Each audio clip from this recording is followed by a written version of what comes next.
falar desses 40% aí de brasileiros que já sofreram algum tipo de assédio, já é justamente também reforçando quando a gente se perde nessa caminhada, né?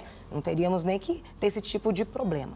Mas, infelizmente, são coisas reais. 40% é um número, né, grande, é um número que realmente faz diferença. Relevante. Vocês já aconteceu isso com vocês? Como é que vocês veem isso aí na realidade de vocês? Ou antes de conhecer Jesus era uma coisa, depois de conhecer mudou mais? Como é que foi isso para vocês? Eu creio que esse ponto que nós trabalhamos com a palavra assédio, ele já inibe. Porque por mais que nós tenhamos voz, por mais que a mulher tenha voz, inibe. E até para falar sobre isso, a pessoa fala assim, não, será que eu falo? Será que eu não falo? Se nós somos constrangidas diante de uma pergunta que vai nos expor num bate-papo na TV, isso acontece no dia a dia, isso acontece na igreja, isso acontece em qualquer lugar. Eu creio que toda mulher já passou por algum tipo de assédio. Eu já passei por assédio.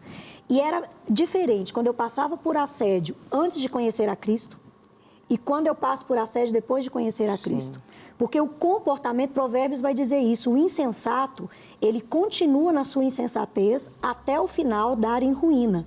Mas o prudente, quando ele tem contato com a falta de sabedoria, ele se posiciona e ali... Se tiver avanço nessa colocação, avançaram no sinal que eu já cortei, aí nós vamos para denúncia, aí nós vamos procurar autoridades, mesmo dentro da igreja. Sim. Porque a gente já tem relatos de pessoas que estão no culto, ministros que estão no altar e que estão enviando mensagens com assédio para a pessoa que está no culto, no ambiente de culto. Então, se o negócio já foi para esse lado, nós precisamos, primeiramente, nos posicionarmos e, segundo, levar para a autoridade, levar para alguém e não ter vergonha de falar. Porque a mulher ainda se sente culpada quando ela é colocada numa posição de assédio. E é essa dificuldade, né, de colocar e de falar para o outro, né? Então, como a Flávia colocou muito bem, eu falo ou não falo, né? Então, seja, até que ponto isso vai me prejudicar ou não? Sim. O outro vai acreditar, né? Porque também tem essa questão, quando a pessoa sofre um assédio, peraí, será que o outro vai entender que eu sofri mesmo? Ou vai dizer que é somente uma coisa que passou pela minha cabeça? Então, a gente tem, assim, assédios, tanto digital, né? Eu acho que a Bela vai poder falar um pouco para a gente, né? Então, assim, essa questão de sofrer ali um assédio no trabalho, um assédio digital, um assédio na questão psicológica, faz com que a gente se iniba, que a gente se constranja, que a gente, de certa maneira, fique ali um pouco omissa, né? Sem ter ali uma ação, uma atitude em relação àquela situação. E o que a gente pode falar dentro da terapia, dentro, né, do consultório, Sim. Às vezes, se fortalecer. É criar esse trabalho interno para poder se expressar para o outro. Para dizer assim, olha, eu preciso dizer que você está ali, de certa maneira, me constrangendo em alguma situação. Eu acredito que é muito relevante também a gente sempre trazer isso para as mulheres, com relação, óbvio, tem a parte legal, né, de sofrer um assédio, se continuar, né, se for uma coisa mais grave, obviamente que tem que envolver Sim. polícia, tem que envolver todos os meios legais para que seja sanada a questão, mas as pessoas precisam também, na minha opinião, porque aconteceu comigo, não um assédio tão grave, mas eu me lembro quando eu trabalhava nos Estados Unidos, eu fui receber o salário, né, o pagamento para aquele trabalho que eu tinha feito e o dono da empresa, ele era um árabe, ele trancou a porta da sala e falou, só se você me der um beijo. Eu olhei para ele e falei assim, mas eu não tenho que te dar um beijo, eu não sou nada sua, eu sou sua funcionária, eu vim aqui receber o meu salário. Acabei não recebendo, foi assim, terrível, mas o que eu faço? Desde então eu oro para que Deus me cure. Eu acho que essa Amém. Cura espiritual, ela é muito importante, as pessoas não devem negligenciar achando que a gente não pode espiritualizar tudo. É claro que a gente tem que tomar as atitudes, né, pertinentes Sim. no mundo natural, no mundo físico, mas principalmente no mundo espiritual a gente precisa ser curada de algumas coisas. E o assédio digital, ele é algo terrível.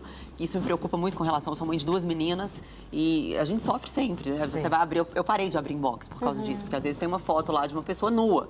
Entendi. E aquilo te agride, eu não quero ver isso, né? Eu não preciso ver isso. Sim. Mas eu sempre, o meu primeiro recurso é esse, eu vou orar, eu vou conversar com Deus, eu vou desabafar com Deus, para que Ele me cure dia após dia, para que eu não crie um trauma dentro de mim. E como esse psicológico, ele vai, né, trabalhar ali, como que você vai elaborar, né, todas essas questões. Igual você falou, Fabiana, será que eu consigo ver ali aquela imagem? Né, eu já fico ali com uma resistência. Às vezes seria uma coisa interessante, boa, mas você já fica ali com resistência porque você não sabe ali o que vai estar ali por trás da mensagem. Camila, você vai falar, mas antes, você se lembra aquele caso do Uber? aquela mulher que foi assediada? Vamos assistir o testemunho? Sim, sim. Porque aí a gente continua falando. Bora lá. Você não acha problema a idade? É que eu sou menor de idade, né? Não é problema igual, né? Seria problema se tu tivesse 13 anos. Eu acho que tu não tem 13 anos. Aí tu seria uma menor incapaz. Sim. 14 anos pra cima tu já é responsável. Tá? Quem tu falou? Eu namoraria contigo se tu não tivesse namorado. Mas eu acho que tem idade pra ser meu pai, assim. Não sou teu pai nada. Mas tem idade. Eu faria coisas que teu pai não faria. Pode ter certeza. Eu não tenho interesse, obrigado. Tá? Eu não tenho interesse, obrigado. Não, eu tô só brincando, eu não tô dizendo que você deveria ter interesse. Tá bom. Os tampão da cabeça da gente vai querer arrancar até hora. Calma. Camilinha, vai você primeiro. Vai você primeiro, que você já não deixa você falar antes. Não, imagina. Aí a gente vai dar água pra gente. Bebe água. Gente, a gente tem que tomar um cuidado, porque esse tipo de coisa, assim, faz emergir uma ira na gente, né? Ele fala, eu faria coisas que o seu pai não faria, assim, é um absurdo. Uma menina de 13 anos, né, completamente indefesa. E o que eu queria comentar é que eu ainda acho que o sentimento de culpa, ele é o que mais impede com que a gente se manifeste. A mulher traz um sentimento de culpa histórico, eu acredito até, porque tem sempre uma brincadeira falando que a culpa é da Eva, que a culpa é da Eva. Sim. É como se a gente trouxesse uma história de um papel culpado, e aí se aquele homem me assedia, a culpa é minha, porque a minha roupa não tá boa, porque eu me insinuei, eu dei liberdade. Essa frase, então, é a primeira coisa que a gente questiona. Nossa, esse cara fez isso, será que fui eu que dei liberdade? A gente questiona primeiro o nosso comportamento, e a tendência de achar que a gente é culpada faz com que eu não me posicione, porque eu vou contar para quem? E a pessoa vai falar, a culpa é sua, e aquilo vai se voltar contra mim. E isso tem inúmeros casos, né? Inúmeros casos que a gente poderia citar aqui dessa situação. Então, uma das questões que eu acho que toda mulher tem que trabalhar em terapia é sentimento de culpa. Por quê? Porque quando vira mãe também... Piora, não é verdade? E eu falo assim, essa culpa, ela é histórica, a gente tem que aprender a se libertar dela em terapia, em oração, pedir a Deus para curar exatamente, para a gente conseguir romper mesmo na vida, né? Inclusive no quesito assédio. Não quer ficar um segundo por fora da nossa programação?